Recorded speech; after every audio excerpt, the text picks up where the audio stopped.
प्रेम से बोलिए लक्ष्मीपति विष्णु भगवान जी की जय। प्यारे भक्तों, आज कार्तिक मास का अंतिम दिन है और आज आप सभी श्रवण करें कार्तिक माह की अंतिम दिनों की संपूर्ण कथा। पहले सुने गंगा माता की कथा। भारत में नदियों को हमेशा माँ का दर्जा दिया गया है। सभी नदियों में गंगा की खास महिमा है।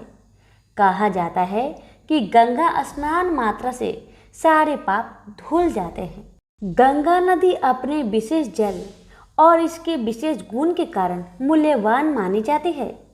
इसका जल अपनी शुद्धता और पवित्रता को लंबे समय तक बनाए रखता है। माना जाता है कि गंगा का जन्म भगवान विष्णु के पैरों से हुआ था। साथ ही यह शिव जी की जटाओं में निवास करती है। गंगा स्नान, पूजन और दर्शन करने से पापों का नाश होता है, व्याधियों से मुक्ति मिलती है। जो तीर्थ गंगा किनारे बसे हुए हैं वे अन्य की तुलना में ज्यादा पवित्र माने जाते हैं। अब आइए प्रेम से रसपान करें माता गंगा की कथा को। ऋषि विश्वामित्र ने इस प्रकार कथा सुनाना आरंभ किया। पर्वतराज हिमालय की अत्यंत रूपवती, लावण्यमयी एवं सर्वगुण संपन्न 2 कन्याएं थी। सुमेरु पर्वत की पुत्री मैना इन कन्याओं की माता थी। हिमालय की बड़ी पुत्री का नाम गंगा तथा छोटी पुत्री का नाम उमा था। गंगा अत्यंत प्रभावशाली और असाधारण देवी गुणों से संपन्न थी। वह किसी बंधन को स्वीकार न कर मनमाने मार्गों का अनुसरण करती थी। उसकी इस असाधारण प्रतिभा से प्रभावित होकर देवता लोग विश्व के कल्याण की दृष्टि से उसे हिमालय से मांग कर ले गए। पर्वतराज की दूसरी कन्या उमा बड़ी तपस्विनी थी। उसने कठोर एवं असाधारण तपस्या करके महादेव जी को वर के रूप में प्राप्त किया। विश्वामित्र के इतना कहने पर राम ने कहा, हे भगवान, जब गंगा को देवता लोग सूर्यलोक ले गए तो वह पृथ्वी पर कैसे अवतरित हुई और गंगा को त्रिपथा क्यों कहते हैं? इस पर ऋषि विश्वामित्र ने बताया, महादेव जी का विवाह तो उमा के साथ हो गया, किंतु 100 वर्ष तक भी उनके किसी संतान की प्राप्ति नहीं हुई। एक बार महादेव जी के मन में संतान उत्पन्न करने का विचार आया। जब उनके इस विचार की सूचना ब्रह्मा जी सहित देवताओं को मिली तो वे विचार करने लगे कि शिव जी की संतान की तेज को कौन संभाल सकेगा। उन्होंने अपनी इस शंका को भगवान शिव जी के सम्मुख प्रस्तुत किया। उनके कहने पर अग्नि ने यह भार ग्रहण किया और परिमाण स्वरूप अग्नि के समान महान तेजस्वी स्वामी कार्तिकेय का जन्म हुआ। देवताओं के इस षड्यंत्र से उमा के संतान होने में बाधा पड़ी तो उन्होंने क्रोध होकर देवताओं को श्राप दे दिया कि भविष्य में वे कभी पिता नहीं बन सकेंगे। इस बीच सूर्यलोक में विचरण करती हुई गंगा से उमा की भेंट हुई। गंगा ने उमा से कहा कि मुझे सूर्यलोक में विचरण करते हुए बहुत दिन हो गए हैं। मेरी इच्छा है कि मैं अपनी मातृभूमि पृथ्वी पर विचरण करूं। उमा ने गंगा आश्वासन दिया कि वो इसके लिए कोई प्रबंध करने का प्रयत्न करेगी। वत्सराम, तुम्हारी ही अयोध्यापुरी में सागर नाम के एक राजा थे। उनके कोई पुत्र नहीं था। सागर की पटरानी कौसनी विदर्भ प्रांत के राजा की पुत्री थी। कौसनी सुंदर, धर्मात्मा और सत्यपरायण थी। सागर की दूसरी रानी का नाम सुमति थी, जो राजा अरिष्टनेमि की कन्या थी। दोनों रानियों को लेकर महाराज सागर हिमालय के भृगुप्रस्वन नामक प्रांत में जाकर पुत्र प्राप्ति के लिए तपस्या करने लगे। उनकी तपस्या से प्रसन्न होकर महर्षि भृगु ने उन्हें वर दिया कि तुम्हें बहुत से पुत्रों की प्राप्ति होगी।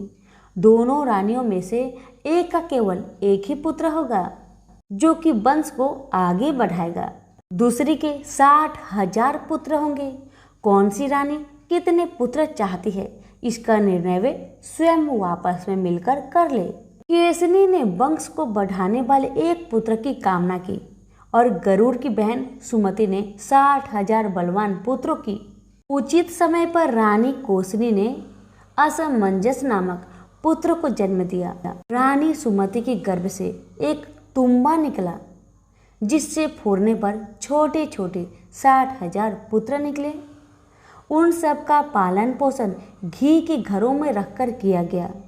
काल चक्र बीतता गया और सभी राजकुमार युवा हो गए। सागर का ज्येष्ठ पुत्र असमंजस बड़ा दुराचारी था। उसे नगर के बालकों को सरयू नदी में फेंककर उन्हें डूबते हुए देखने में बड़ा आनंद आता था। इस दुराचारी पुत्र से दुखी होकर सागर ने उसे अपने राज्य से निर्वासित कर दिया। असमंजस के अंशुमान नाम का एक पुत्र था। अंशुमान अत्यंत सदाचारी और पराक्रमी था। एक दिन राजा सागर के मन में अश्वमेध यज्ञ करवाने का विचार आया। शीघ्र ही उन्होंने अपने इस विचार को कार्य रूप में परिणत कर लिया। राम ने ऋषि विश्वामित्र से कहा, गुरुदेव, मेरी रुचि अपने पूर्वज सागर की यज्ञ गाथा को विस्तार पूर्वक सुनने में है, अतः कृपा करके इस वृत्तांत को पूरा सुनाइए। राम के इस तरह कहने पर ऋषि विश्वामित्र परेशान होकर कहने लगे, राजा सागर ने हिमालय एवं विंध्याचल के बीच की हरी भरी भूमि पर एक विशाल यज्ञ मंडप का निर्माण करवाया। फिर अश्वमेध यज्ञ के लिए श्यामकर ने घोड़ा छोड़ दिया। फिर उसकी रक्षा के लिए पराक्रमी अंशुमान को सेना के साथ उसके पीछे भेज दिया। यज्ञ की संभावित सफलता के परिमाण की आकांक्षा से भयभीत होकर इंद्र ने एक राक्षस का रूप धारण करके उसके उस घोड़े को चुरा लिया। घोड़े की चोरी की सूचना पाकर सागर ने अपने 60,000 पुत्रों को आदेश दिया कि घोड़ा चुराने वाले को पकड़कर या मारकर घोड़ा वापस लाओ। पूरी पृथ्वी में खोजने पर भी जब घोड़ा नहीं मिला तो इस आशंका से कि किसी ने घोड़े को तय खाने में न छुपा रखा हो, सागर के पुत्रों ने संपूर्ण पृथ्वी को खोदना आरंभ कर दिया। उनके इस कार्य से असंख्य भूमितल निवासी प्राणी मारे गए। खोदते खोदते वे पाताल तक जा पहुँचे। उनके इस नृशंस कृत्य की देवताओं ने ब्रह्मा जी से शिकायत की तो ब्रह्मा जी ने कहा कि ये राजकुमार क्रोध एवं मद में अंधे होकर ऐसा कर रहे हैं। पृथ्वी की रक्षा कर दायित्व कपिल पर है, इसलिए वे इस विषय में कुछ न कुछ अवश्य करेंगे। पूरी पृथ्वी को खोदने के बाद जब घोड़ा और उसको चुराने वाला चोर नहीं मिला तो निराश होकर राजकुमारों ने इसकी सूचना अपने पिता को दे दी। रुष्ट होकर सागर ने आदेश दिया कि घोड़े को पाताल में जाकर ढूंढो। पाताल में घोड़े को खोजते खोजते वे सनातन वासुदेव कपिल आश्रम में पहुंच गए। उन्होंने देखा कपिल देव आंखें बंद किए बैठे हैं और उन्हीं के पास यज्ञ का वह घोड़ा बंधा हुआ है। उन्होंने कपिल मुनि को घोड़े का चोर समझकर उनके लिए अनेक दुर्वचन कहे और उन्हें मारने के लिए दौड़े। सागर के इन कुकृत्यों से कपिल मुनि की समाधि भंग हो गई। उन्होंने क्रोध होकर सागर के उन सब पुत्रों को भस्म कर दिया। जब महाराज सागर को बहुत दिनों तक अपने पुत्र की सूचना नहीं मिली तो उन्होंने अपने तेजस्वी पौत्र अंशुमान को अपने पुत्रों के साथ घोड़े का पता लगाने के लिए आदेश दिया। वीर अंशुमान शस्त्र शास्त्रों से सुसज्जित होकर उसी मार्ग से पाताल की ओर चल पड़ा जिसे उसके चाचाओं ने बनाया था। मार्ग में जो भी पूजनीय ऋषि मुनि मिले उनका यथोचित सम्मान करके अपने लक्ष्य के विषय में पूछता हुआ उस स्थान तक पहुंच गया जहां पर उसके चाचाओं के भस्मीभूत शरीर की राख पड़ी थी और पास ही यज्ञ का घोड़ा चल रहा था। अपने चाचाओं के भस्मीभूत शरीर को देखकर उसे बहुत दुख हुआ। उसने उनका तर्पण करने के लिए जलाशय की खोज की किंतु उसे कहीं जलाशय नहीं दिखाई पड़ा। तभी उनकी दृष्टि अपने चाचाओं के मामा गरुड़ पर पड़ी। उन्हें सादर प्रणाम करके अंशुमान ने पूछा कि बाबा जी, मैं इनका तर्पण करना चाहता हूँ पास में यदि कोई सरोवर हो तो कृपा करके उसका पता बताइए। यदि आप इनकी मृत्यु के विषय में कुछ जानते हैं तो वह भी मुझे बतलाने की कृपा करें। गरुड़ जी ने बताया कि किस प्रकार उसके चाचाओं ने कपिल मुनि के साथ उद्दंड व्यवहार किया था, जिसके कारण कपिल मुनि ने उन सबको भस्म कर दिया। इसके पश्चात गरुड़ जी ने अंशुमान से कहा कि ये सब अलौकिक शक्ति वाले दिव्य पुरुष के द्वारा भस्म किए गए हैं, अतः लौकिक जल से तर्पण करने से इनका उद्धार नहीं होगा। केवल हिमालय की ज्येष्ठ पुत्री गंगा के जल से ही तर्पण करने पर इनका उद्धार संभव है। अब तुम घोड़े को लेकर वापस चले जाओ, जिससे कि तुम्हारे पितामह का यज्ञ पूर्ण हो सके। गरुड़ जी की आज्ञा अनुसार अंशुमान वापस अयोध्या पहुंच गए और अपने पितामह को सारा वृत्तांत सुनाया। महाराज सागर ने दुखी मन से यज्ञ पूरा किया। वे अपने पुत्रों के उद्धार करने के लिए गंगा को पृथ्वी पर लाना चाहते थे, पर ऐसा करने के लिए उन्हें कोई युक्ति नहीं सूझी। थोड़ा रुककर ऋषि विश्वामित्र ने कहा, महाराज सागर के देहांत के पश्चात अंशुमान बड़ी न्याय प्रियता के साथ शासन करने लगे। अंशुमान के परम प्रतापी पुत्र दिलीप हुए। दिलीप के वयस्क हो जाने पर अंशुमान दिलीप को राज्य का भार सौंपकर हिमालय की कंदराओं में जाकर गंगा को प्रसन्न करने के लिए तपस्या करने लगे, किंतु उन्हें सफलता प्राप्त नहीं हो पाई और उनका स्वर्गवास हो गया। इधर जब राजा दिलीप का धर्मनिष्ठ पुत्र भगीरथ बड़ा हुआ तो उसे राज्य का भार सौंपकर दिलीप ही गंगा को पृथ्वी पर लाने के लिए तपस्या करने चले गए, पर उन्हें भी मनोवांछित फल नहीं मिला। भगीरथ बड़े प्रजाव वत्सल नरेश थे, किंतु उनकी कोई संतान नहीं हुई। इस पर वे अपने राज्य का भार मंत्रियों को सौंपकर स्वयं गंगा अवतरण के लिए गोकर्ण नामक तीर्थ में जाकर कठोर तपस्या करने लगे। उनकी अभूतपूर्व तपस्या से प्रसन्न होकर ब्रह्मा जी ने उन्हें वर मांगने के लिए कहा।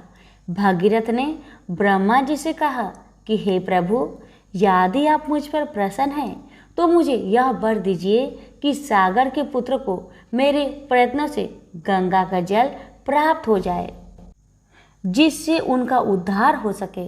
इसके अतिरिक्त मुझे संतान प्राप्ति का भी वर दीजिए, ताकि इक्ष्वाकु वंश नष्ट ना हो सके।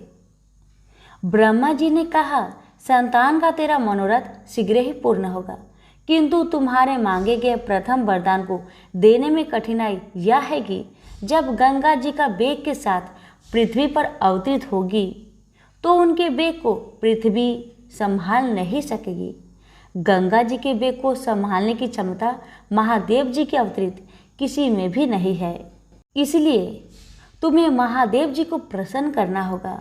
इतना कहकर ब्रह्मा जी अपने लोक को चले गए। भागीरथ ने साहस नहीं छोड़ा। वे 1 वर्ष तक पैर के अंगूठे के सहारे खड़े होकर महादेव जी की तपस्या करते रहे। केवल वायु के अतिरिक्त उन्होंने किसी अन्य वस्तु का भक्षण नहीं किया। अंत में इस महान भक्ति से प्रसन्न होकर महादेव जी ने भगीरथ को दर्शन देकर कहा कि हे भक्त, तेरी मनोकामना पूरी करने के लिए गंगा जी को अपने मस्तक पर धारण करेंगे।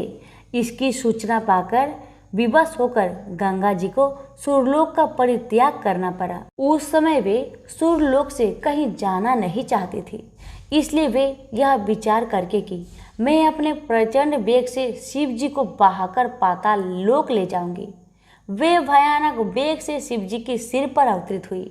गंगा के इस वेगपूर्ण अवतरण से उनका अहंकार शिव जी से छुपा ना रहा।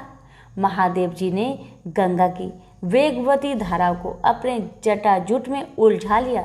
गंगा जी ने अपने समस्त प्रयत्नों के बाद भी महादेव जी की जटाओं से बाहर न निकल सके। गंगा जी को इस प्रकार शिव जी की जटाओं में विलीन होते देख भगीरथ ने फिर शंकर जी की तपस्या की। भगीरथ के इस तपस्या से प्रसन्न होकर भगवान शंकर ने गंगा जी को हिमालय पर्वत पर स्थित बिंदुसर में छोड़ा। छूटते ही गंगा जी 7 धाराओं में बट गई। गंगा जी की 3 धाराएं हैद्रिनी, पावनी और नलिनी पूर्व की ओर प्रवाहित हुई।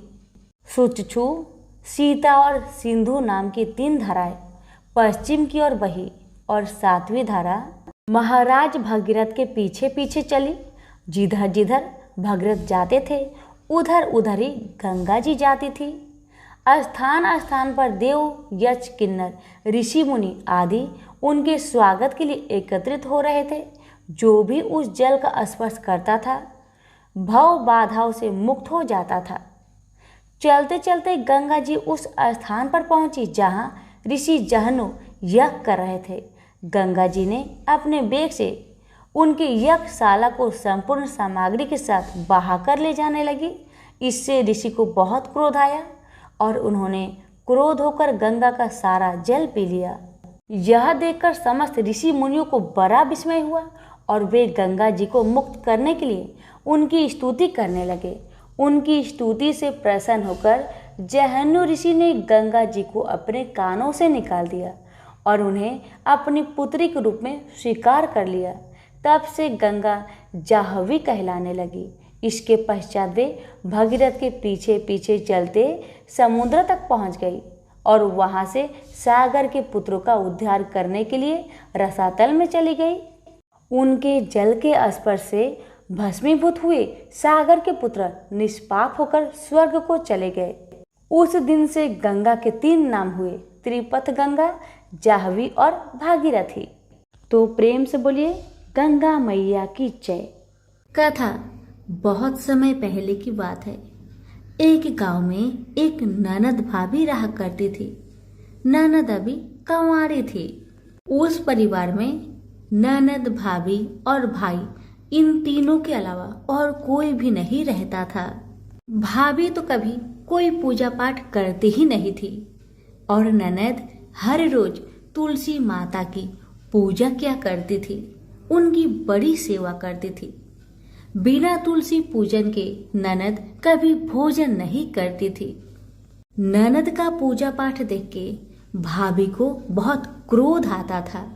कभी कभी भाभी तो अपनी ननद से ऐसे भी कह देती थी कि जब तुम्हारा विवाह होगा ना तो मैं तुम्हें और बराती को तुलसी ही खाने दूंगी और दहेज में ये ही दूंगी। इसी तरह समय निकलने लगा, दिन बीतने लगी। अब तो ननद भी बड़ी हो गई थी। भाई ने अपने बहन के लिए एक अच्छा घर और बर ढूंढा। अब तो बहन की शादी पक्की हो गई। बहन की शादी वाले दिन भाभी ने क्या किया, बारातियों के सामने तुलसी का गमला फोड़ कर रख दिया। लेकिन ननद की सच्ची भक्ति और श्रद्धा से तुलसी माता बहुत प्रसन्न थी। इसी कारण से तुलसी माता की कृपा से तुलसी का गमला स्वादिष्ट व्यंजन में बदल गया। ये चमत्कार देखकर भाभी बहुत आश्चर्यचकित हो गई, लेकिन फिर भी उसका आदत नहीं गया। उसने फिर क्या किया, अपने ननद को गहने के बदले में तुलसी की मंजरी पहना दी। लेकिन तुलसी माता की कृपा से वह मंजरी भी सोने के आभूषण में बदल गए। ये देखकर भी भाभी बहुत हैरान हुई, मगर फिर भी अपनी करतूत करनी न बंद किया। उसने फिर वस्त्रों के स्थान पर तुलसी का जनेऊ रख दिया। लेकिन तुलसी माता की कृपा से वह तुलसी का जनेऊ रेशमी और सुंदर वस्त्र में बदल गया। ननद की भाभी बहुत पापिन थी, इसलिए तुलसी माता की महिमा को न जान सकी। भाई ने अपने बहन को बड़े प्यार और आदर के साथ विदा किया। बहन ससुराल में गई। ससुराल वाले उसके दहेज आदि के बारे में बहुत बड़ाई करने लगे। जब ये बात भाभी को मालूम हुई तो उसे बड़ा आश्चर्य हुआ और तुलसी जी की पूजा का महत्व उसको समझ में आ गया। भाभी की एक लड़की थी। अब भाभी सोचने लगी, क्यों ना मैं भी अपनी बेटी को तुलसी माता की पूजा करने को कहूँ। अब तो भाभी अपनी लड़की से कहने लगी कि तू भी तुलसी माता की सेवा कर, तुझे भी बुआ की तरह फल मिलेगा। पर लड़की अपनी माँ के जैसी ही थी। उसे तुलसी की सेवा में मन नहीं लगता था। भाभी की लड़की हर रोज सुबह स्नान करके ऊपर के मन से अपनी माँ की बात रखने के लिए तुलसी माता की पूजा कर लिया करती थी, मगर मन उसका पूजा में कभी नहीं लगा। इसी तरह समय बीतते गया। इस बार भाभी ने खुद अच्छा घर और वर देखकर अपनी बेटी का विवाह तय किया। और जब विवाह का समय आया तो भाभी ने सोचा, जैसा व्यवहार मैंने अपनी ननद के साथ किया वैसा ही व्यवहार मैं अपनी बेटी के साथ करूंगी, क्योंकि मैंने जो ननद के साथ व्यवहार किया उसी व्यवहार के कारण ननद को इतनी इज्जत मिली थी। क्यों ना मैं भी अपनी लड़की के साथ वैसा ही व्यवहार करूं। अब जैसे ही बाराती वाले आए, भाभी ने तुलसी जी का गमला को फोड़कर बाराती के सामने रख दिया, परंतु इस बार मिट्टी मिट्टी ही रही। मंजरी व पत्ते भी अपने पूर्व रूप में ही रहे तथा जनेऊ भी जनेऊ ही रहा। सभी बाराती भाभी की बुराई करने लगे। ससुराल में भी लड़की की और उसकी माँ की बहुत बुराई हो रही थी। भाभी को अपनी ननद से बहुत जलन होता था। इस कारण भाभी अपनी ननद को बहुत कम ही घर पर बुलाया करती थी। पर भाई अपने बहन को बहुत मानता था। भाई ने एक दिन सोचा, बहन की शादी किए हुए बहुत साल हो गए, क्यों ना मैं अपने बहन से मिलकर आऊं, उसके ससुराल जाऊं। अब भाई ने अपनी इच्छा अपनी पत्नी को बताया। पत्नी से कहा, कुछ सौगात ले जाने के लिए कुछ दो। बहन का घर जाऊंगा, खाली हाथ कैसे जाऊं, कुछ हो तो मुझे दो। भाभी ने क्या किया, गुस्से से जुआर एक थैले में भरकर कहा, लो इसी को लो और अपनी बहन के घर ले जाओ। मेरे पास और कुछ नहीं है, यही है, इसी को ले जाओ। बेचारा पति दुखी मन से चल दिया वही जुआर भरे थैले को लेकर, और मन ही मन में सोचते जा रहा था, भला कोई भाई अपने बहन के ससुराल में जुआर ले जाता है। यही सोचते सोचते भाई बहन के ससुराल की तरफ जा रहा था। उसने सोचा, ये जुआर बहन के ससुराल ले जाऊंगा तो लोग क्या कहेंगे, क्यों ना मैं इसे गाय को खिला दूं। भाई जब बहन के नगर के समीप पहुंचा और उसने एक गौशाला में गाय के सामने जुआर का थैला उलट दिया। जुआर को उलटता देखकर तब गौपालक ने कहा, ए भाई तुम ये क्या कर रहे हो, सोना मोती गाय के आगे क्यों डाल रहे हो। भाई ने जब नीचे देखा तो सचमुच हीरे मोती सोना चांदी जगमगा रहे थे। भाई ने तुलसी माता के चमत्कार को जान लिया और जोर जोर से तुलसी माता की जयकारा लगाने लगा और सारी कहानी उस गौपालक को बताया। सोना चांदी हीरा मोती थैले में भरकर बहुत प्रसन्न मन से अपने बहन के घर गया। बहन भाई को देखकर बहुत प्रसन्न हुई और अपनी भाई की बहुत आवभगत की। भाई ने अपनी बहन के सास ससुर से आज्ञा लेकर अपनी बहन को घर लेकर आया और रास्ते में सारी कहानी बताते आ रहा था कि कैसे भाभी ने ज्वार भरकर थैले में दिए थे और तुलसी माता की कृपा से कैसे ये ज्वार हीरे मोती सोने चांदी में बदल गए। भाई को तुलसी माता का महिमा पता चल गया था। अब भाई और बहन घर आकर अपनी भाभी को सारी कहानी बताते हैं और तुलसी माता की महत्व को समझाते हैं और पूजन करने का फल उसे भी बताते हैं। अब तो भाई और भाभी और उसकी बेटी तीनों जन मिलकर हर दिन तुलसी माता का पूजन किया करते थे और तुलसी माता भी उनके पूजन से प्रसन्न होकर उनके घर में अन्न धन के भंडार भर दिए और भाभी की बेटी को भी अच्छा घर और वर मिला। तो सभी मिलकर बोलिए, तुलसी मैया की जय हो। एक समय शिवजी महाराज पार्वती के साथ हरिद्वार में घूम रहे थे। पार्वती जी ने देखा कि बहुत सारे मनुष्य गंगा में नहा नहा कर हर हर गंगे कहते कहते चले जा रहे हैं, परंतु प्राय सभी दुखी और पाप परायण हैं।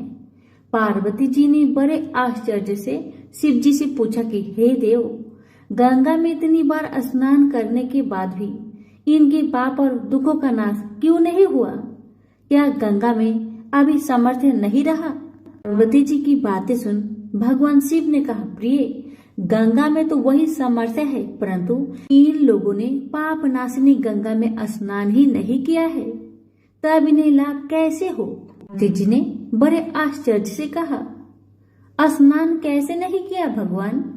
सभी तो नहा नहा कर आ रहे हैं, अभी तक इनके शरीर भी सूखे नहीं हैं। शिव जी ने कहा, ये केवल जल में डुबकी लगाकर आ रहे हैं, तुम कल इसका रहस्य समझ जाओगे। दूसरे दिन बड़े जोर की बरसात होने लगी। गलियां कीचड़ से भर गई। एक चौड़े रास्ते में एक गहरा गड्ढा था। चारों ओर लपटीला कीचड़ भर रहा था। उसी गड्ढा में भगवान शिव ने लीला करते हुए वृद्ध ब्राह्मण का रूप धारण कर लिया और दीन विवश की तरह गड्ढे में जाकर ऐसे पड़ गए कि जैसे मानो कोई मनुष्य चलता चलता गड्ढे में गिर पड़ा हो। निकलने की कोशिश करने के बावजूद भी वह निकल नहीं पा रहा है। पार्वती जी को भगवान शंकर ने समझाकर गड्ढे के पास बैठा दिया कि देखिए देवी, आप लोगों को सुना सुनाकर यूं पुकारती रहिए कि मेरे वृद्ध पति अकस्मात गलती से गड्ढे में गिर पड़े हैं, कोई पुण्य आत्मा ही इन्हें निकालकर इनके प्राणों की रक्षा करे। इस प्रकार आप बार बार कहते रहिएगा। भगवान के कहे अनुसार माता पार्वती ने किया। भगवान ने इतना भी कहा कि जब कोई मुझे बचाने की कोशिश करे तो आप उसे इतना कह दीजिएगा, मेरे पति सर्वथा निष्पाप है, इन्हें वही छुए जो स्वयं निष्पाप हो। यदि आप निष्पाप है तभी आप मेरे पति को हाथ लगाइए, नहीं तो हाथ लगते ही आप भस्म हो जाएंगे। पार्वती जी ने भगवान की बात को ध्यान में रखकर गड्ढे के किनारे पर बैठ गई और आने जाने वालों को सुना सुनाकर शिव जी की सिखाई हुई बात कहने लगी। गंगा में नहाकर लोगों के दल आ रहे थे। सुंदरी महिला को यूं बैठी देखकर कईयों का मन में पाप आया। कई लोग लज्जा से डरे, कईयों को कुछ धर्म का भय हुआ, कई कानून से डरे।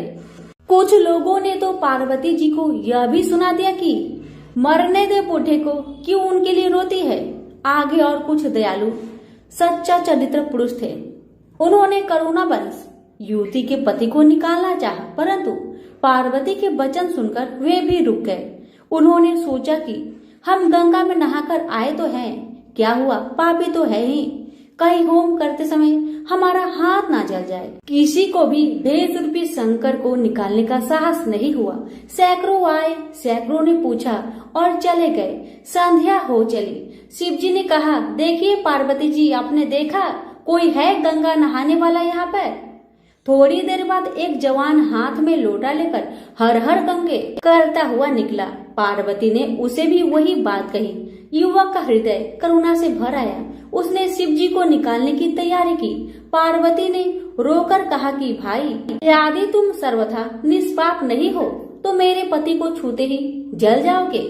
उस युवक ने उसी समय बिना किसी संकोच के दृढ़ निश्चय के साथ पार्वती जी से कहा, माते, मेरे निष्पाप होने में तुम्हें क्यों संदेह होता है? देखती नहीं मैं अभी गंगा नहाकर आया हूँ। भला गंगा में गोता लगाने के बाद भी कभी पाप रहते हैं? तेरे पति को मैं निकालता हूँ।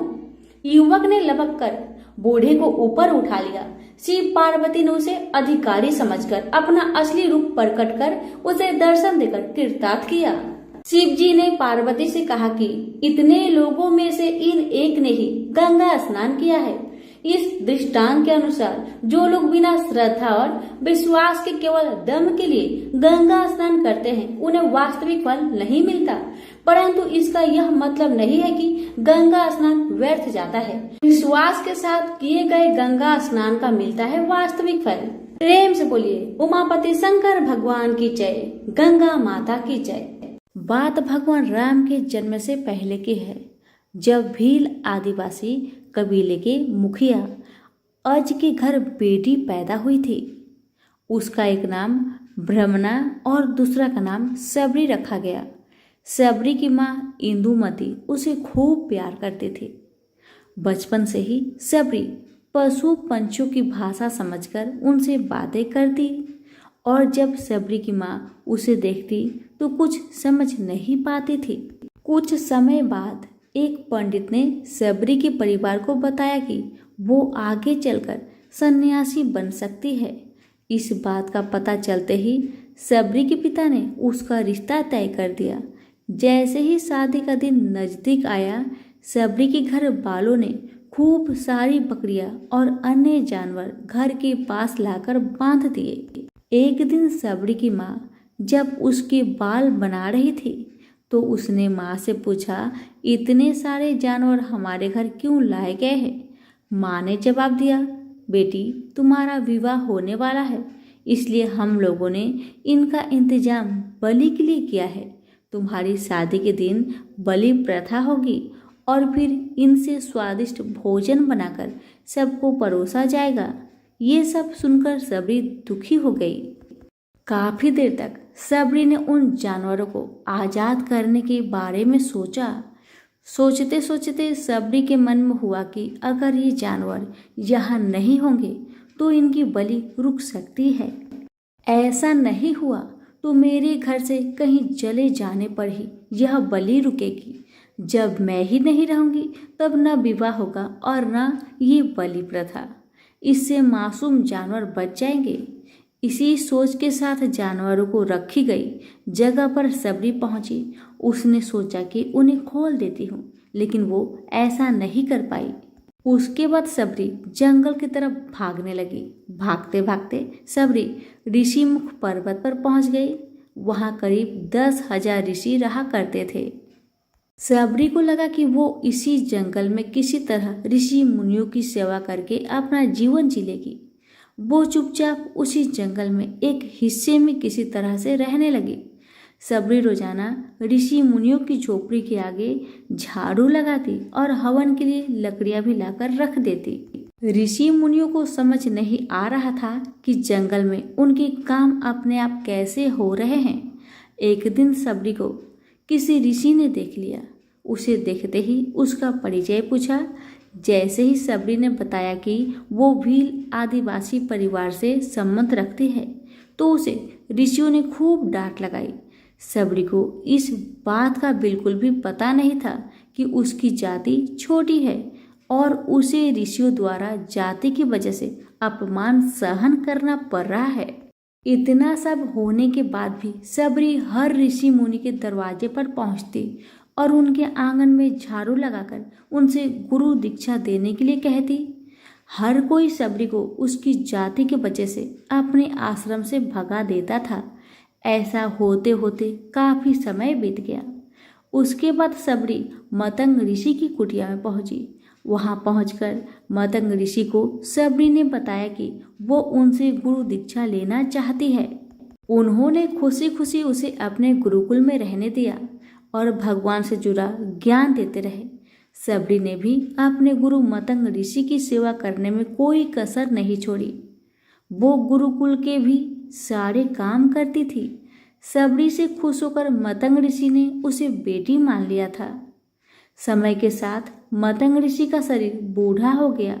उन्होंने एक दिन सबरी को अपने पास बुलाया और कहा, बेटी मैं अपना देह त्यागना चाह रहा हूँ। बहुत साल हो गए इस शरीर में रहते रहते। सबरी ने दुखी मन से कहा, आपके ही सहारे मैं इस जंगल में रह पाई हूँ। आप ही चले जाएंगे तो मैं जी कर क्या करूँगी। आप अपने संग मुझे भी ले जाइए, मैं भी देह त्याग दूंगी। मतंग ऋषि ने जवाब दिया, बेटी तुम्हें चिंता करने की जरूरत नहीं। राम तुम्हारी चिंता करेंगे और ध्यान भी रखेंगे। सबरी ने राम का नाम सुनते ही बाद में पूछा, वो कौन है और उन्हें मैं किस तरह से ढूंढूंगी।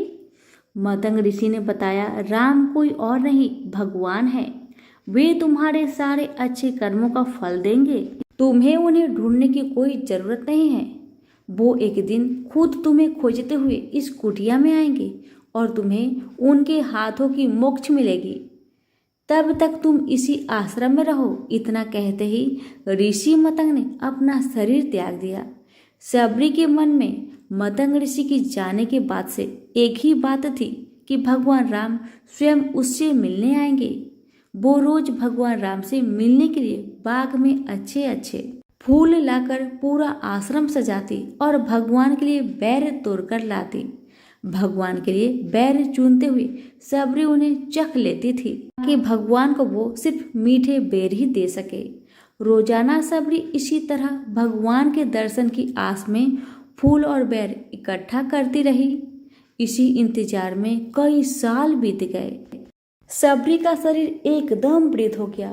एक दिन आश्रम के पास के ही तालाब में सबरी पानी पीने के लिए गई। तभी पास के ही एक ऋषि ने उसे अछूत कहते हुए वहां से भागने के लिए कहा और एक पत्थर मार दिया।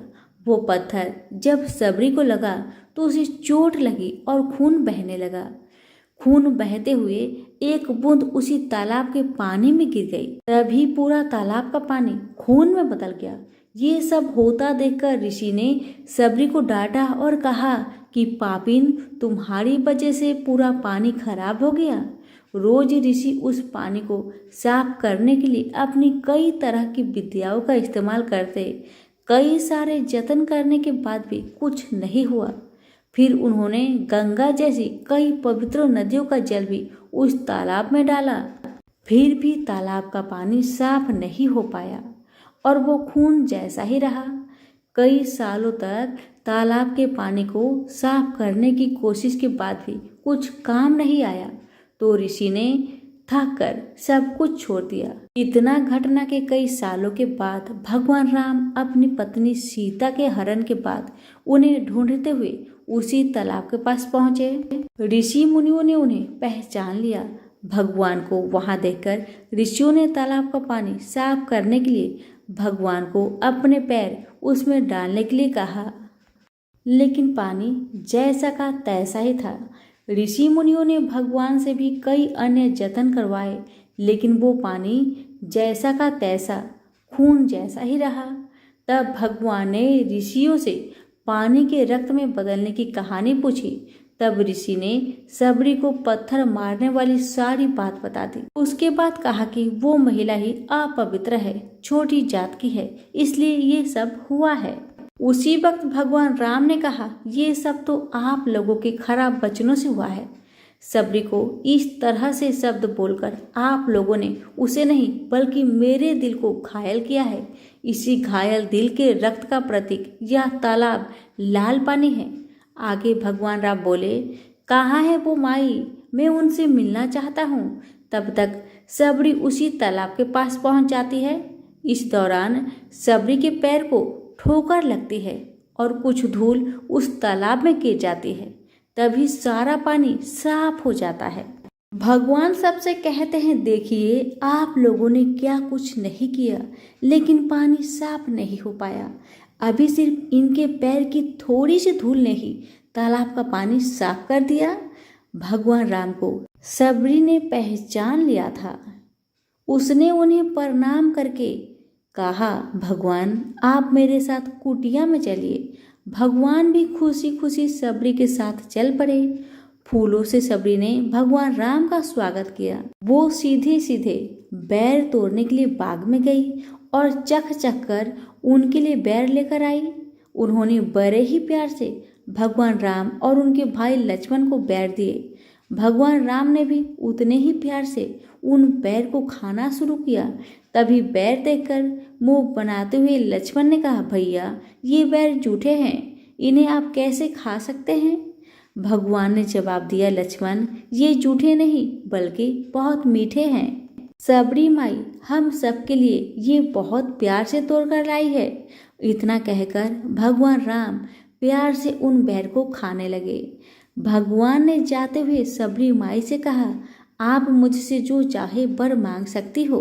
सबरी ने कहा, मतंग ऋषि के कहने पर मैं आज तक सिर्फ आपके दर्शन के लिए जी रही थी। अब आप मुझे मोक्ष प्रदान कीजिए। मैं अपना शरीर आपके सामने ही त्यागूंगी। उसी वक्त सबरी ने अपना शरीर त्याग दिया। भगवान राम ने अपने हाथों से उनका अंतिम संस्कार किया और सीता माँ की खोज में आगे बढ़ गए।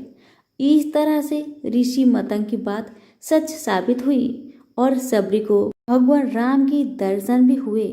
तभी से भगवान राम को सबरी के राम भी कहा जाने लगा।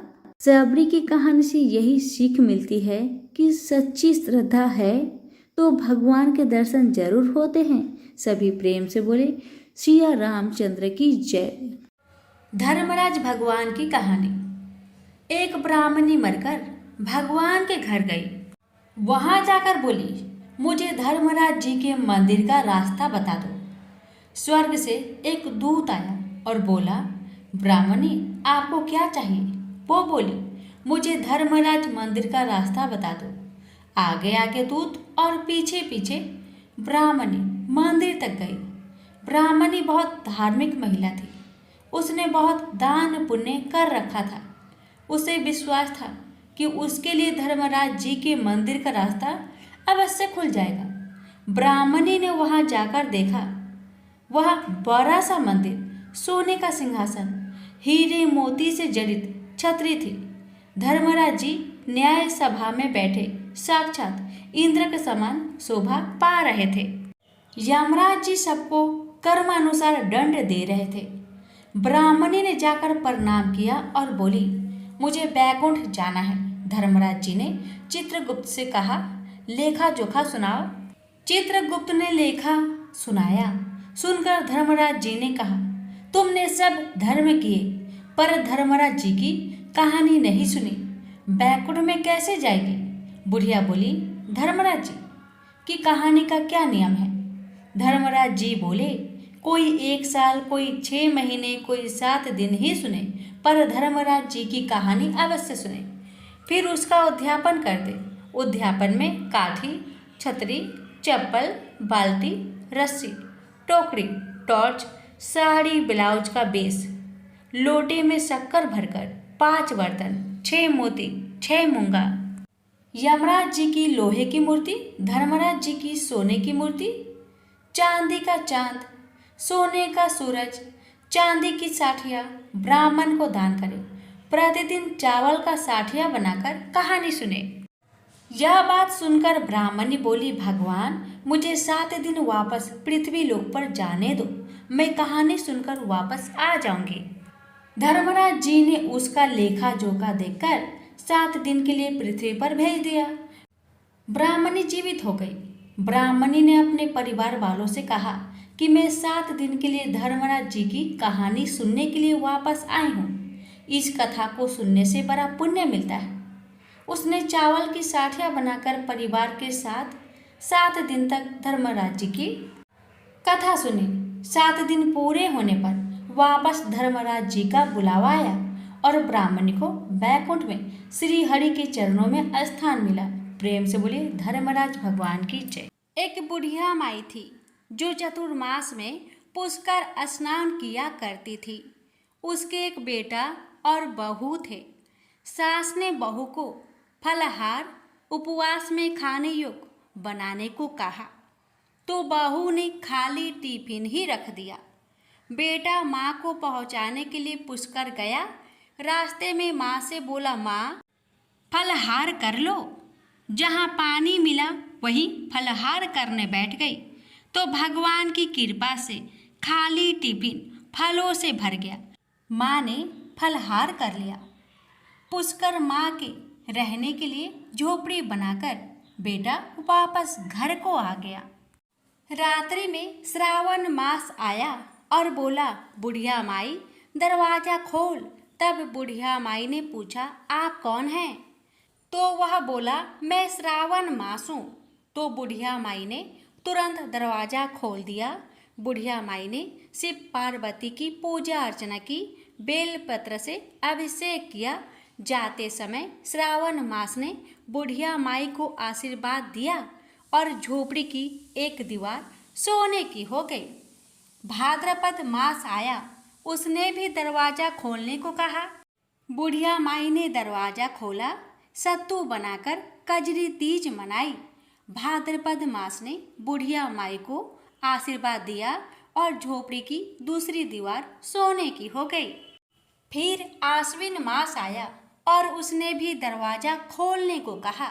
बुढ़िया माई ने दरवाजा खोला, पितरों का तर्पण कर ब्राह्मण भोज कराकर श्राद्ध किया। नवरात्रि में माँ दुर्गा को अखंड ज्योति जलाकर प्रसन्न किया। सत्य की विजय दिवस के रूप में बुराई का अंत की खुशी में दशहरा मनाया। आश्विन मास ने जाते समय प्रसन्न होकर तीसरी दीवार भी बहुमूल्य रत्नों से जटित कर दी और बुढ़िया माई को सदैव प्रसन्न रहने का आशीर्वाद दिया। इन सब के बाद कार्तिक मास आया। उसने भी दरवाजा खोलने को कहा। बुढ़िया माई ने दरवाजा खोला अति प्रसन्न मन से। कार्तिक स्नान किया, दीप दान कर दीपावली, गोवर्धन पूजा, भैया दूज, गोपाष्टमी, आंवला नवमी मनाई। कार्तिक मास ने जाते समय आशीर्वाद दिया और झोपड़ी के स्थान पर महल बना दिया। बुढ़िया माई गरीबों की सेवा कर भजन कीर्तन में अपना समय व्यतीत करने लगी। बेटा अपनी माँ को लेने आया तो माँ और झोपड़ी को पहचान ना सका, तो पड़ोसियों से पूछा। उन्होंने बताया तो बेटा माँ के चरणों में गिरकर बोला, माँ घर चलो। सारे सामान के साथ घर ले आया। सासू माँ के ठाठ देखकर बहू के मन में लालच आ गया और उसने अपनी माँ को भी पुष्कर छोड़कर आने को कहा। उसका पति अपनी सास को भी पुष्कर छोड़ आया, परंतु बहू की माँ धर्म कर्म में बिल्कुल रुचि नहीं रखती थी। वह 4 समय भोजन करती और दिन भर सोती रहती थी। चारों मास आए और चले गए। जाते समय झोपड़ी गिर गई और बहू की माँ गधी की योनि में चली गई। क्योंकि औरत लक्ष्मी का रूप है और लक्ष्मी की तरह चंचल होना चाहिए। भगवान की पूजा और अतिथि का सम्मान और दान पुण्य करना चाहिए। बहू ने कहा, अब माँ को ले आओ। जब जामाई सास को लेने गया तो कहीं ना मिली। लोगों से पूछने पर लोगों ने बताया कि तेरी सास धर्म कर्म कुछ ना करती थी, खाती थी और सोती थी, जिससे वह गधी योनि में चली गई है। जमाई गधी योनि सास को बांध कर ले आया। उसकी पत्नी ने पूछा, मेरी माँ कहाँ है? तब पति ने कहा, तेरे लालच की वजह से तेरी माँ गधी योनि में आ गई।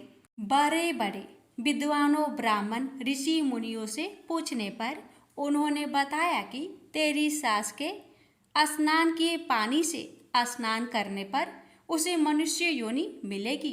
तब बहू ने ऐसा ही किया और उसकी माँ पुनः मनुष्य योनि में आ गई। हे राधा दामोदर, भगवान जैसा बुढ़िया माई को दिया, ऐसा आपकी कहानी कहने वाले, सुनने वाले, हुक्कार भरने वाले सभी पर अपनी कृपा सदा सर्वदा बनाए रखना। प्रेम से बोलिए कार्तिक के सभी देवी देवता की जय। तारा भोज की कथा। किसी नगर में साहूकार था और उसकी एक बहू तारा भोजन करती थी। एक दिन उसने अपनी सास को कहानी सुनने को कहा तो सास ने मना कर दिया और कहा कि मुझे अभी अपनी पूजा करनी है। उसने फिर अपनी जेठानी से कहा कि आप मेरी कहानी सुन लो। उसने भी मना करते हुए कहा कि मुझे तो अभी खाना बनाना है। उसने फिर अपनी देवरानी से कहानी सुनने को कहा तो उसने भी बहाना बना दिया कि बच्चों को देखना है। उसने फिर अपनी ननद को कहानी सुनने के लिए कहा तो उसने भी मना कर दिया कि मेरे ससुराल से मेरा बुलावा आ गया है और मुझे जाने की तैयारी करनी है। वह राजा के पास भी गई कि मेरी कहानी आप ही सुन लो। तो राजा ने कहा कि मुझे तो व्यापार देखना है, कहानी का समय नहीं है। उसकी यह मनोदशा देखकर भगवान उनके लिए स्वर्ग से विमान भेजते हैं। स्वर्ग से विमान आया देख उसकी सास भी भागकर जाने के लिए आती है, लेकिन बहू मना कर देती है कि आपको तो पूजा करनी है। फिर जेठानी आती है, तब वह कहती है कि आप कैसे चलोगी, आपको तो खाना बनाना है। देवरानी आती है तो उसको भी वह मना कर देती है कि तुम अपने बच्चों का ख्याल रखो। ननद आती है तो वह कहती है कि तुम्हें तो ससुराल जाने की तैयारी करनी है, सो तुम वह करो। राजा जी आते हैं कि चलो मैं चलता हूँ तुम्हारे साथ, लेकिन बहू कहती है कि तुम्हें तो कारोबार संभालना है तो उसे संभालो। आखिर में पड़ोसन आती है और कहती है कि बहन मैं तुम्हारे साथ चलूं। तब बहू कहती है हाँ तुम मेरे साथ चलो, क्योंकि एक तुम ही हो जिसने मेरी कार्तिक के पूरे माह में मेरी कहानी सुनी है। दोनों विमान में बैठकर स्वर्ग जाने लगते हैं। तभी रास्ते में ही बहू को अभिमान हो जाता है कि मैंने कार्तिक के पूरे माह व्रत किया और कहानी कही, इसलिए मुझे स्वर्ग का वास मिल रहा है।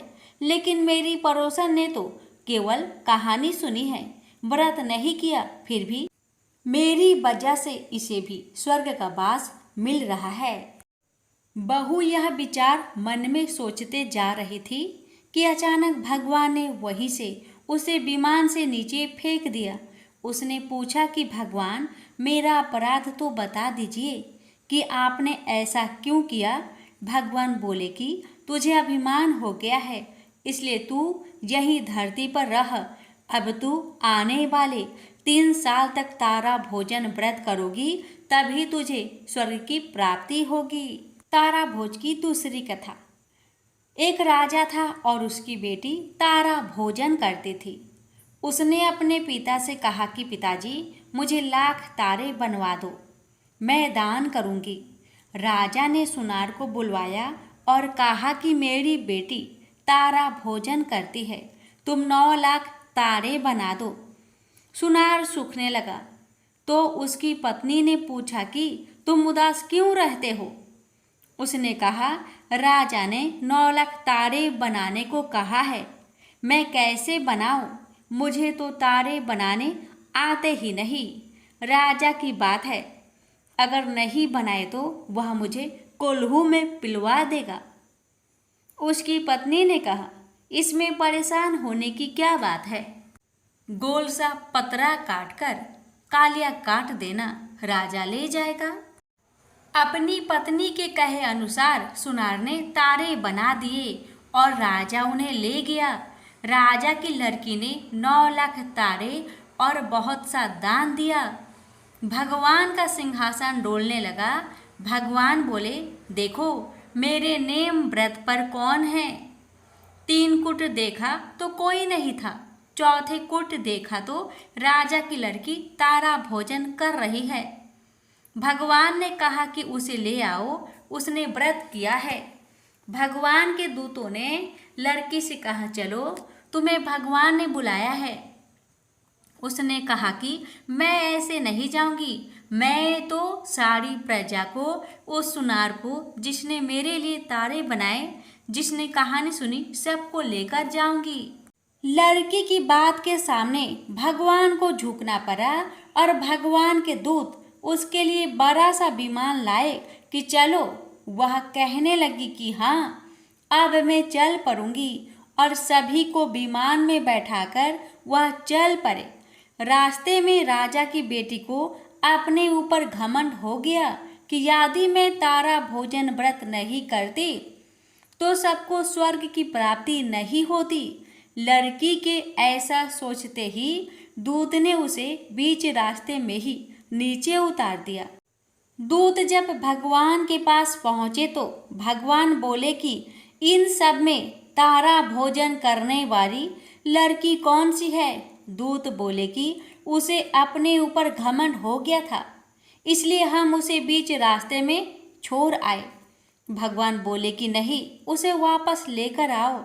लड़की ने 7 बार क्षमा याचना की, क्षमा क्षमा क्षमा क्षमा क्षमा क्षमा करो भगवान।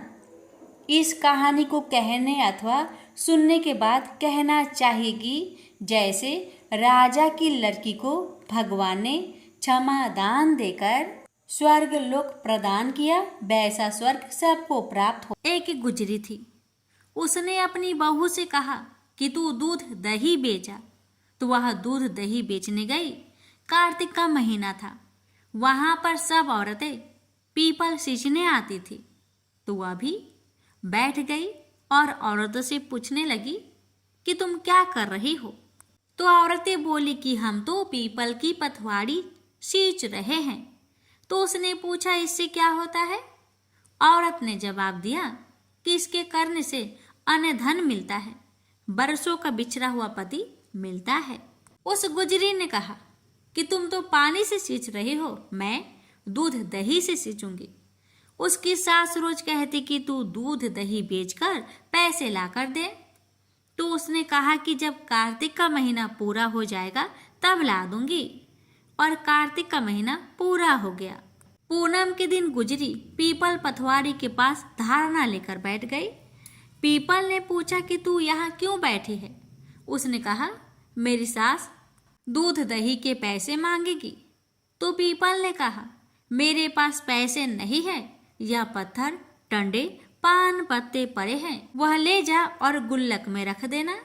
जब सास ने पूछा पैसे लाई, तो गुजरी ने कहा मैंने पैसे गुल्लक में रखे हैं। तब सास ने गुल्लक खोलकर देखी तो सास देखती रह गई कि उसमें हीरे मोती जगमगा रहे हैं। पत्थर टंडे और पत्तों का धन हो गया है।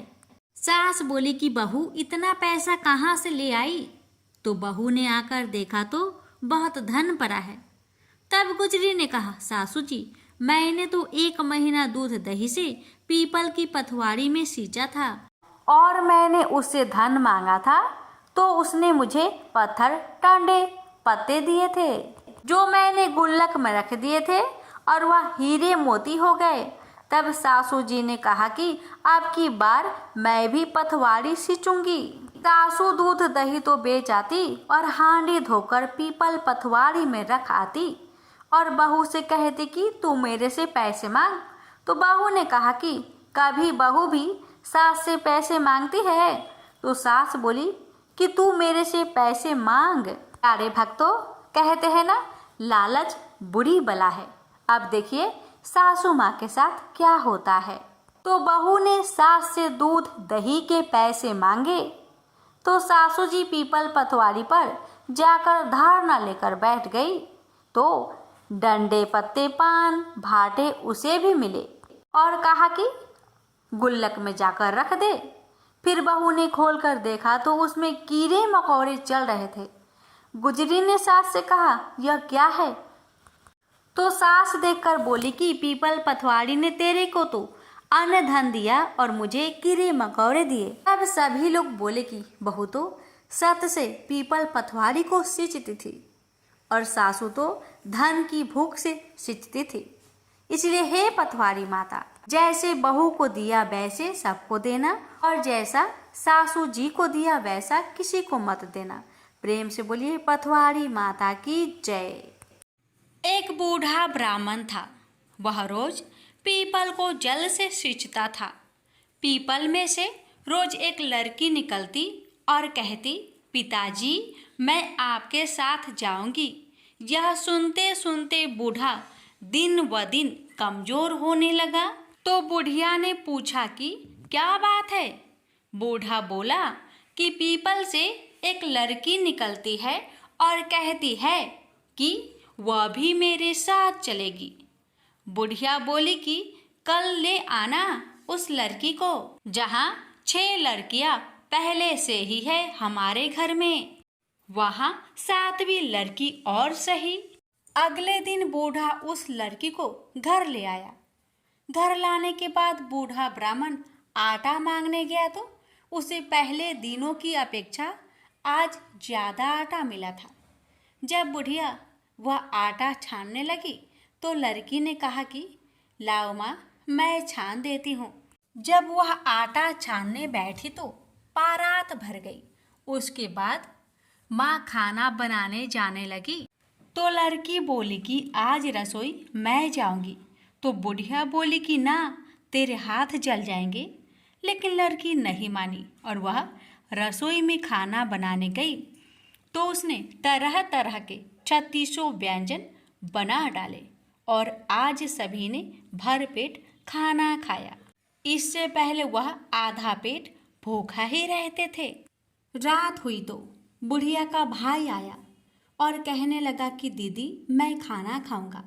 बुढ़िया परेशान हो गई कि अब खाना कहाँ से लाएंगे।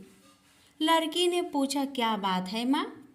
उसने कहा कि तेरा मामा आया है और रोटी खाएगा, लेकिन रोटी तो सबने खा ली है। अब उसके लिए कहाँ से लाऊंगी। लड़की बोली कि तू चिंता मत कर, मैं बना दूंगी। और वह रसोई में गई और मामा के लिए 3600 व्यंजन बना दिए। मामा ने भरपेट खाया और कहा भी कि ऐसा खाना इससे पहले उसने कभी नहीं खाया है। बुढ़िया ने कहा कि भाई तेरी पावनी भांजी है, उसी ने बनाया है। शाम हुई तो लड़की बोली कि माँ चौका लगा के चौके का दिया जला देना, कोठे में मैं सोऊंगी। बुढ़िया बोली कि ना बेटी तो डर जाएगी, लेकिन वह बोली कि ना मैं ना डरूंगी, मैं अंदर कोठे में ही सोऊंगी। वह कोठे में ही जाकर सो गई। आधी रात को लड़की उठी और चारों ओर आंख मारी तो धन ही धन हो गया। वह बाहर जाने लगी तो एक बूढ़ा ब्राह्मण सो रहा था। उसने देखा तो कहा कि बेटी तू कहाँ चली। लड़की बोली कि मैं तो दरिद्रता दूर करने आई थी, अगर तुम्हें दूर करवानी है तो करवा लो। उसने बूढ़े के घर में भी आंख से देखा तो चारों ओर धन ही धन हो गया। सुबह सवेरे सब उठे तो लड़की को ना पाकर उसे ढूंढने लगे कि पावनी बेटी कहाँ चली गई। बूढ़ा ब्राह्मण बोला कि वह तो लक्ष्मी माता थी, जो तुम्हारे साथ मेरी दरिद्रता भी दूर कर गई। हे लक्ष्मी माता, जैसे आपने उनकी दरिद्रता दूर की, वैसे ही सबकी करना। विष्णु भगवान और माँ लक्ष्मी जी की कहानी। एक बार भगवान विष्णु जी शेषनाग पर बैठे बैठे बोर हो गए और उन्होंने धरती पर घूमने का विचार मन में किया। वैसे भी कई साल बीत गए थे। धरती पर आए और वह अपनी यात्रा की तैयारी में लग गए। स्वामी को तैयार होता देखकर लक्ष्मी माता ने पूछा, आज सुबह सुबह कहाँ जाने की तैयारी हो रही है। विष्णु जी ने कहा, हे लक्ष्मी, मैं धरती लोक पर घूमने जा रहा हूँ। तो कुछ सोचकर लक्ष्मी माँ ने कहा, हे देव, क्या मैं भी आपके साथ चल सकती हूँ। भगवान विष्णु ने 2 पल सोचा, फिर कहा, एक शर्त है, तुम मेरे साथ चल सकती हो। तुम धरती पर पहुंचकर उत्तर दिशा की ओर बिल्कुल मत देखना। इसके साथ ही माता लक्ष्मी ने हाँ कह के अपनी मनवा ली और सुबह सुबह माँ लक्ष्मी और भगवान विष्णु धरती पर पहुंच गए। अभी सूर्य देवता निकल रहे थे। रात बरसात होकर हटी थी। चारों ओर हरियाली ही हरियाली थी। उस समय चारों ओर बहुत शांति थी और धरती बहुत ही सुंदर दिख रही थी।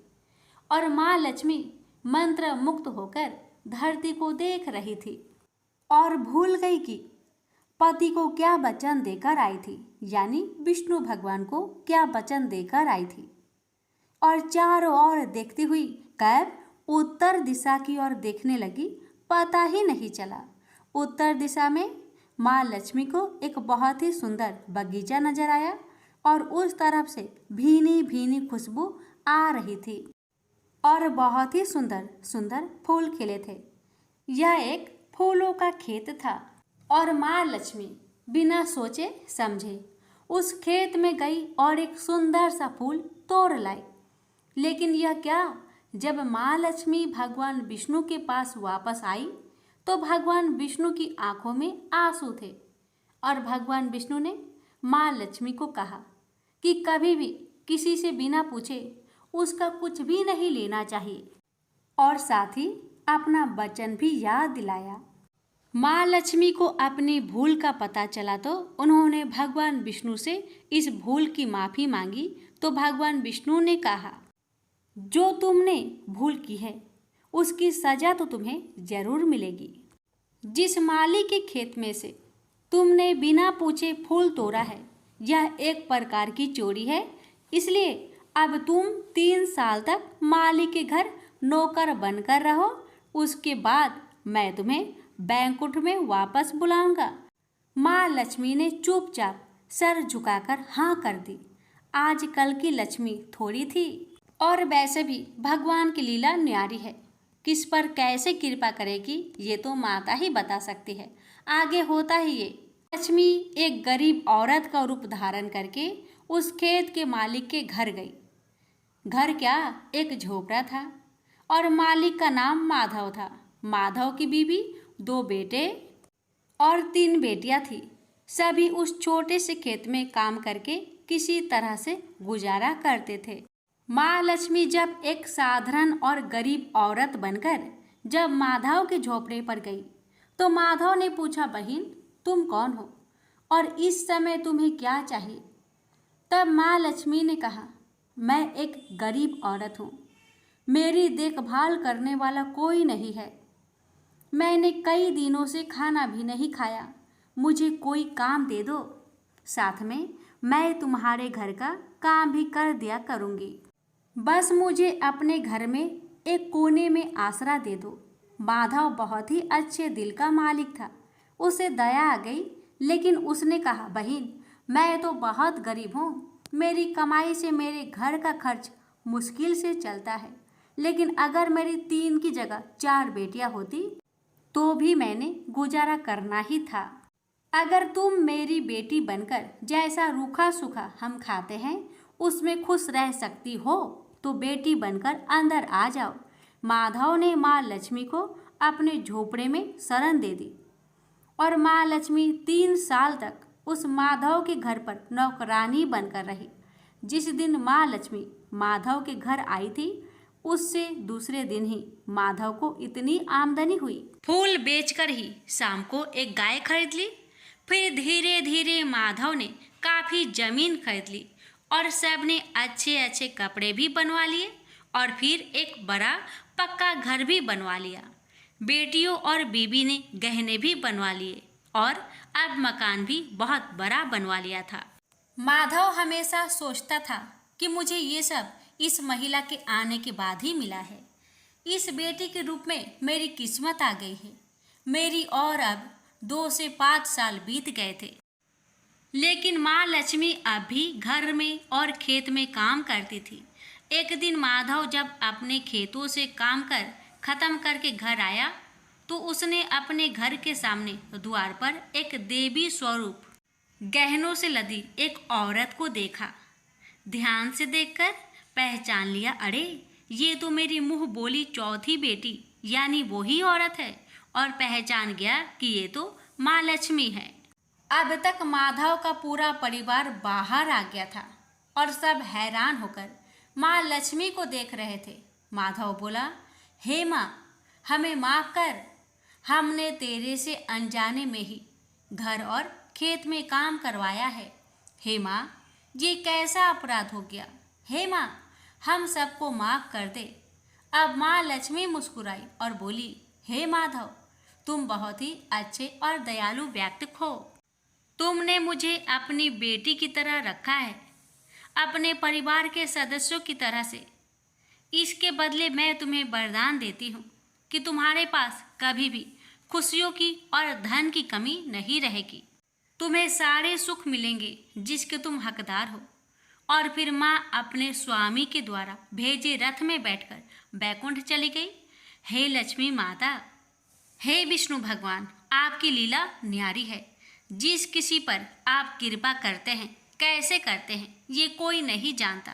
हे माँ, हे भगवान, मैं आपसे प्रार्थना करती हूँ, हे लक्ष्मी नारायण भगवान जी, हे माँ लक्ष्मी, आपकी कथा कहने वाले, श्रद्धा भाव से इस कथा को सुनने वाले, आपके जय जयकार करने वाले सभी भक्तों की हर कष्ट को दूर करना, घर में सदा अन्न धन का भंडार भरे रखना, निरोगी काया देना, अपने भक्तों की हर मनोकामना को पूर्ण करना, जिसमें आपके भक्तों का भला हो।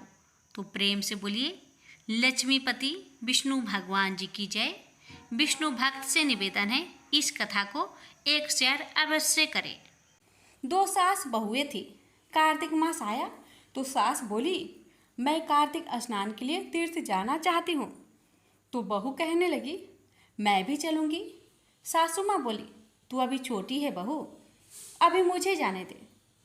सासू माँ तीर्थ चली गई तो बहू कुम्हार के से 33 कुंडे ले आई। रोज एक कुंडा भर कर रखती। उधर गंगा में सासू जी की नथ गिर गई। बहू कुंडे में नहाती हुई बोली, सासू नहावे उंडे में, मैं नहाऊं कुंडे। इतने में गंगा की धारा कुंडे में आ गई, साथ में सासू जी की नथ भी आ गई। बहू ने नथ पहचान ली और अपने नाक में पहन ली। महीना पूरा हुआ, सासू जी आई। बहू सामे लेने लगी तो सास नथ देख बोली, तू यह कहाँ से लाई? तो बहू बोली, ये तो मेरे कुंडे में गंगा की धारा के साथ आ गई। अब सास बोली, मुझे ब्राह्मण भोज करना है। बहू बोली, सासू जी दो ब्राह्मण मेरे भी जिमा दो, मैंने भी कार्तिक स्नान किया है। तूने कहाँ कार्तिक स्नान किया? तो बहू बोली, ऊपर चलो मैं आपको बताती हूँ। ऊपर गई तो देखा सारे कुंड सोने के हो गए। बहू बोली, मैं रोज कुंडा भर कर रखती और सुबह जल्दी उठकर नहाती और उल्टा करके रख देती। तब सासू जी बोली, बहू तू बहुत भाग्यवान, जो साक्षात गंगा जी तेरे पास आई। तूने श्रद्धा और विश्वास से कार्तिक स्नान किया तो भगवान ने तुझे फल दिया। दोनों सास बहू ने धूमधाम से ब्राह्मण जिमाकर दक्षिणा देकर विदा किया। भगवान जैसा सास बहू को दिया वैसा सबको देना। प्राचीन काल की बात है। उज्जैन नगर में तितिक्षु नाम का एक कृषक ब्राह्मण रहता था। उसके परिवार में एक पत्नी, 2 पुत्र तथा एक पुत्री थी। ब्राह्मण बहुत लोभी था। यदि उसकी पत्नी उससे किसी चीज की मांग करती तो कहता, अभी कुछ ही दिन पहले तो मैंने यह चीज मंगवाई थी, बड़ी जल्दी खर्च कर दी, अब कुछ दिन ऐसे ही काम चलाओ। यदि कोई मांगने वाला उसके दरवाजे पर आता तो कहता, भाग यहाँ से, हट्टा कट्टा होकर भी भीख मांगता है। यदि कोई मेहमान उसके घर पर आता तो वह मन ही मन कोढ़ता रहता। पत्नी पुत्र पुत्री ब्राह्मण पर कोढ़ते रहते, किंतु उस पर रत्ती भर भी असर न होता। अपने परिवार संबंधियों के लिए तितिक्षु जितना लोभी था, पर स्त्री और वेश्याओं के लिए उतना ही दयालु था। जब भी मौका मिलता वह वेश्याओं के कोठे पर जा धमकता और उन्हें मनमानी दौलत दे डालता। कुछ समय ऐसे ही बीता। एक दिन बड़े पुत्र ने अपनी माता से कहा, माँ, बहुत दिन से घर में नारायण की कथा नहीं हुई है, तुम कहो तो इस पूर्णिमा को हम कथा करवा ले। माँ बोली, इच्छा तो मेरी भी बहुत है बेटा, लेकिन तुम्हारे पिता से डर लगता है, वे कथा कराने की इजाजत नहीं देंगे। पुत्र बोला, पिताजी की इजाजत लेने की जरूरत नहीं पड़ेगी माँ, कथा के लिए मैंने कुछ धन इकट्ठा कर लिए हैं। ब्राह्मण को बताए बिना चुपके चुपके हरि कथा का आयोजन किया गया। जिस दिन कथा हो रही थी, ब्राह्मण को पता चला तो वह गुस्से में भड़कता हुआ वहां पहुंचा और बोला, मेरे बगैर पूछे मेरा धन लुटाया जा रहा है। मैं पूछता हूँ, इस कथा को कराने की क्या जरूरत थी? पुत्र बोला, यह आयोजन मैंने अपने पैसे जोड़ जोड़ कर किया है पिताजी, इसमें आपका एक भी पैसा नहीं लगा है। पिता गुस्से में भड़कता हुआ बोला, खामोश, मेरे ही घर में रहकर मुझसे जुबान लड़ाता है, तत्काल बंद कर दो ये सब ढोंग। मेरे घर में कोई कथा नहीं होगी। परिवार में कलह होते देख कथावाचक पंडित चुपचाप खिसक गए। कथा आयोजन अपूर्ण ही रह गया। ब्राह्मण को पाप कर्म में लिप्त देखकर देवता नाराज हो गए। इंद्र, अग्नि आदि ने विचार विमर्श किया। अग्निदेव बोले, तितिक्षु के पाप अपनी पराकाष्ठा पर पहुंच चुके हैं, उसे दंड देना बहुत जरूरी है।